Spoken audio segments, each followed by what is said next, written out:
शिर्डी नगर परिषद सार्वत्रिक निवडणुकीच्या प्रभाग क्रमांक 9 मधील महायुतीचे उमेदवार दीपक रमेश गोंदकर यांनी जोरदार प्रचार फेरी काढली। प्रभागातील प्रत्येक भागात जाऊन त्यांनी नागरिकांशी थेट संवाद साधला आणि त्यांच्या समस्या जाणून घेतल्या। त्यावर लवकरात लवकर उपाययोजना करण्याचंही त्यांना आश्वासन दिलंय। दीपक गोंदकर यांनी घरोघरी भेट देत सर्व मित्र परिचितांची गाठीभेटी घेऊन मतदारांना उद्देशून त्यांनी आवाहन केले की घड्याळासमोरील बटन दाबून मला प्रचंड बहुमताने विजयी करा। मी प्रभागाच्या संपूर्ण विकासासाठी कटिबद्ध आहे। या प्रचार फेरीमध्ये महिला आणि तरुणांचाही उत्स्फूर्त सहभाग दिसून आला। ढोल ताशांच्या गजरात घोषणाबाजीच्या वातावरणामध्ये ही प्रचार फेरी जल्लोषात संपन्न झाली। अहिल्यानगरचे पालकमंत्री नामदार राधाकृष्ण विखे पाटील यांनी माझ्यावर दाखवलेला विश्वास मी नक्कीच सिद्ध करून दाखवेन। तसेच माझे मार्गदर्शक रमेश भाऊ गोंदकर आणि गोपीनाथ बापू गोंदकर यांच्या मार्गदर्शनाखाली प्रभागातील सर्व प्रश्न सोडवण्यासाठी मी पूर्ण क्षमतेनं काम करणार असल्याचं राष्ट्रवादीचे उमेदवार दीपक गोंदकर यांनी म्हटलंय। आज या ठिकाणी शिर्डी नगर परिषद सार्वत्रिक निवडणुकीचा जो प्रचाराचा जो टप्पा आहे तो अखेरच्या टप्प्यामध्ये आपण या ठिकाणी पोहोचलेलो आहोत आणि प्रभाग क्रमांक 9 मध्ये या ठिकाणी 9 चे उमेदवार अलकाताई गोतीस तसंच 9 ब चे उमेदवार मी दीपक रमेश गोंदकर आम्ही दोघंही घड्याळ या चिन्हावरती उभे आहोत आणि आपल्या महायुतीच्या नगराध्यक्ष पदाचे उमेदवार माननीय जयश्रीताई थोरात या कमळ चिन्हावरती उभे आहेत।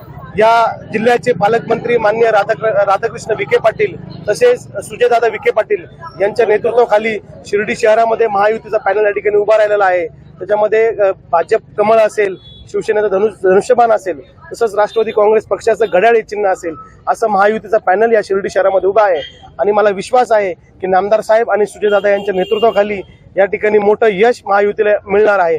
आम्ही प्रभाग क्रमांक 9 मध्ये प्रत्येक मतदारापर्यंत आम्ही पोहोचलेलो आहोत आणि आमच्या प्रभागातील आमचे नेते मार्गदर्शक माननीय गोपीनाथ बापू गोंदकर यांनी या प्रभागामध्ये अनेक कामं लोकांची केलेली आहेत आणि त्यांच्या नेतृत्वाखाली या प्रभागामध्ये मी असेल, अलकाताई असेल, आम्ही पुढे या युवकांची कामं असतील, वयोवृद्ध लोकांची कामं असतील, या प्रभागामध्ये मोठ्या प्रमाणात घरकुलाचा प्रश्न आहे। ज्या माननीय नामदार राधाकृष्ण विखे पाटील यांच्या नेतृत्वाखाली त्यांना घरकुल मिळाले आहेत। जवळजवळ 168 घरं आहेत की ज्यांना नाल्यावरती अतिक्रमण म्हणून त्यांना त्यांचे घरातून बेघर झालेले होते आणि त्यांना घर देण्याचं काम माननीय सुजयदादा यांनी केलेलं आहे। त्याबद्दल हे सगळे मतदार हे खूप खुश आहेत। तुम्ही या प्रचार रॅलीमध्ये बघू शकतात की मोठ्या प्रमाणात महिला माता भगिनी या ठिकाणी उपस्थित आहेत, युवक वर्ग देखील आहेत आणि मला विश्वास आहे की हे सर्व मतदार आम्हाला दोघं उमेदवार आणि नगराध्यक्ष उमेदवार यांना मोठ्या मताधिक्याने निवडून देतील असा मला विश्वास आहे। प्रभागातील जनतेला तुम्ही काय आव्हान कराल? मी जनतेला एकच आव्हान करेल की आपण मतदान करताना एकच विचार करा की कोण उमेदवार आपल्यापर्यंत आपण त्या ज्याला तुम्ही निवडून देणार आहात त्याच्यापर्यंत आपण कसं पोहोचू शकतो। आम्ही दोघंही ह्याच प्रभागात राहणारे आहोत, आम्ही कुठे बाहेर राहत नाही आणि आम्ही असेल, आमचा परिवार असेल, 24 तास आमचे दरवाजे या ठिकाणी खुले आहेत। लोकांच्या अडचणी सोडवण्यासाठी आमचा परिवार नेहमी तत्पर असतो।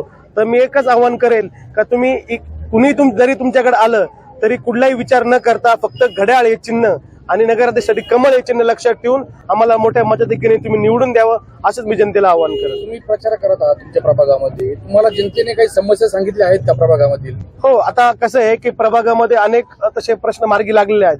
छोट्या मोठ्या ज्या समस्या आहेत त्या येणाऱ्या काळामध्ये आम्ही सोडवू। मी तुम्हाला आत्ताच सांगितल्याप्रमाणे घरकुलाचा जो प्रश्न आहे त्यांना आता घरपट्ट्या वाटण्याचं काम ऑलरेडी झालेलं आहे आणि जे घरकुलाचा जो आता इलेक्शन झाल्यानंतर येणाऱ्या काळामध्ये नामदार साहेबांच्या मार्फत व सुजयदादांच्या मार्फत आपण घरकुलाचा प्रश्न मार्ग लावणार आहोत। एक रस्त्याचा पण विषय आहे, तो पण लोकांनी मागणी केलेली आहे आणि या प्रभागामध्ये धार्मिक समतोल राखणं हा आपला उद्देश आहे। सर्व जाती धर्माचे लोक इथे गुणगोविंदाने राहतात। या बाबांचा जो संदेश आहे साईबाबांचा, सबका मालिक एक, ह्याच उद्देशावर आपण सर्व शिर्डी शहर या प्रभागामध्ये आम्ही आनंदाने राहू असा आम्हाला विश्वास आहे। नवीन मतदाराला काय आव्हान? नवीन मतदार, आता जे नवीन मतदार आहे मी त्यांना एकच आवाहन करेल की त्यांनी विकासाला मत दिलं पाहिजे। कुठल्याही प्रकारच्या भूलतापांना आपण बळी न पडता आपण कोणाच्या पॅनल सोबत राहिलं पाहिजे।